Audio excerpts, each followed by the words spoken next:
Everyone, कैसे हैं आप सभी। आई होप कि अच्छे होंगे। तो आज की वीडियो में हम लोग राष्ट्रीय शिक्षा नीति 1968 के बारे में देखेंगे। तो ये क्या था राष्ट्रीय शिक्षा नीति 1968 और ये कब आया और इसके अंतर्गत क्या क्या चीज़ें खास बातें कही गई, वो हम इस वीडियो में देखेंगे। तो वीडियो को पूरा देखिएगा। अगर आप डीएलएड, बीएड या फिर टीचिंग रिलेटेड एग्जाम की तैयारी कर रहे हैं तो आपके लिए ये वीडियो काफ़ी हेल्पफुल होने वाली है। तो चलिए वीडियो को शुरू करते हैं। बाकी अगर आपको वीडियो पसंद आती है तो वीडियो को लाइक, शेयर और चैनल पर नए हैं तो प्लीज़ चैनल को सब्सक्राइब जरूर कर लीजिएगा।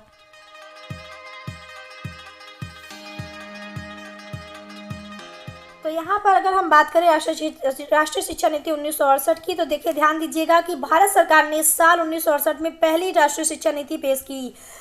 मतलब कि जो हमारा स्वतंत्र भारत था, उसमें स्वतंत्र भारत में हमारी पहली जो राष्ट्रीय शिक्षा नीति आई थी वो कब आई थी? 1968 में। तो इस चीज़ को ध्यान रखिएगा कि पहली राष्ट्रीय शिक्षा नीति आई थी 1968 में पेश की गई थी। और इसकी घोषणा किस सरकार द्वारा की गई? तो इंदिरा गांधी सरकार ने जो है इसकी घोषणा की थी। अब ये जो राष्ट्रीय शिक्षा नीति थी, ध्यान दीजिए, ये 1968 है। तो 1964 से 1966 ये क्या है? ये हमारा कोठारी आयोग आया था।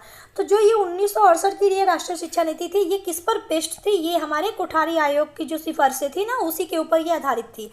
तो यह नीति कोठारी आयोग 1964 से 1966 की सिफारिशों पर आधारित थी।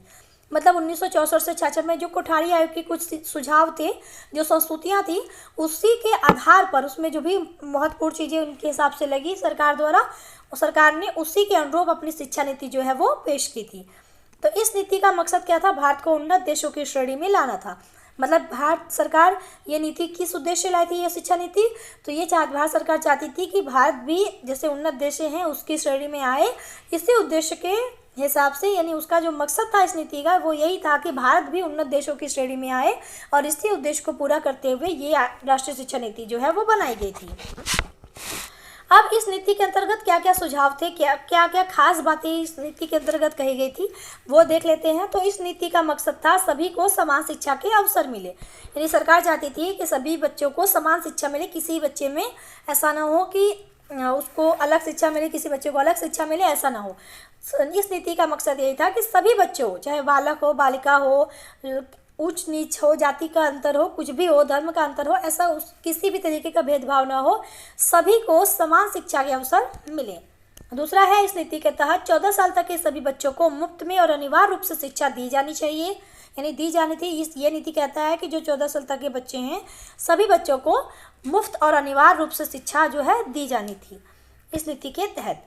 अगला है सामाजिक दक्षता, राष्ट्रीय एकता, समाजवादी समाज की स्थापना करने का लक्ष्य निर्धारित किया गया। यानी इस नीति में सामाजिक दक्षता, राष्ट्रीय एकता, समाजवादी जो समाज है इसकी स्थापना करने का भी लक्ष्य निर्धारित किया गया कि हम ये चाहते हैं कि ये चीज़ें हों, बस सभी में राष्ट्रीय एकता है, समाजवादी संरचना की स्थापना हो। मतलब जो लोग हैं वो समाज में एक दूसरे के साथ अच्छे से मिल के रहें, एक दूसरे की हेल्प करें, जो भी सामाजिक गुण हैं उनके अंतर्गत वो डेवलप्ड हो। और इस तरीके के जो है चीज़ें स्थापित करने का लक्ष्य भी इस नीति के अंतर्गत रखा गया था। अगला है, इसमें शिक्षा का रूपांतरण 10+2+3 पद्धति का विकास किया जाने पर जोर दिया गया था। यानी जो आपके कोठारी आयोग में शैक्षिक संरचना प्रस्तुत की उसको भी इन्होंने अपनी नीति में इंक्लूड किया कि वो शिक्षा का जो रूपांतरण है, जो शैक्षिक संरचना है, वो 10+2+3 पद्धति पर ही आगे की ओर बढ़े, इस चीज़ का भी ध्यान रखा गया था। अगला है, हिंदी का संपर्क भाषा के रूप में विकास। यानी जो हिंदी है वो संपर्क भाषा के रूप में विकसित हो, लोगों तक पहुँचे, इस चीज़ का जो है ध्यान रखा गया इस नीति के अंतर्गत। अगला है, विज्ञान व तकनीकी शिक्षा पर भी बल दिया गया। इस नीति में विज्ञान और तकनीकी शिक्षा जो है बच्चों को मिले, इस चीज़ का ध्यान रखा गया। अगला है, शिक्षा के अवसरों की समानता का प्रयास। यानी शिक्षा के अवसर सभी को बिना किसी भेदभाव के मिले, तो ये इस चीज़ का ध्यान रखा गया।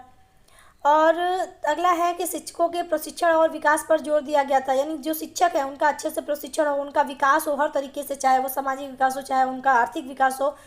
तो ये मतलब शिक्षकों का भी विकास हो, इस चीज़ का भी ध्यान रखा गया, क्योंकि कोठारी आयोग ने शिक्षकों के बारे में भी बताया था। तो उसी चीज़ को यहाँ पर भी जोड़ दिया गया। अगला है, प्राचीन संस्कृत भाषा के शिक्षण को बढ़ावा दिया गया था।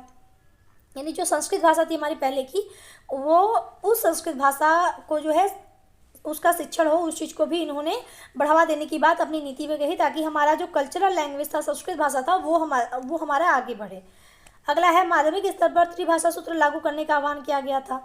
यानी प्राथमिक पे नहीं लेकिन माध्यमिक स्तर तक जो है त्रिभाषा सूत्र लागू करने का जो आह्वान है वो इस नीति के अंतर्गत करा गया था।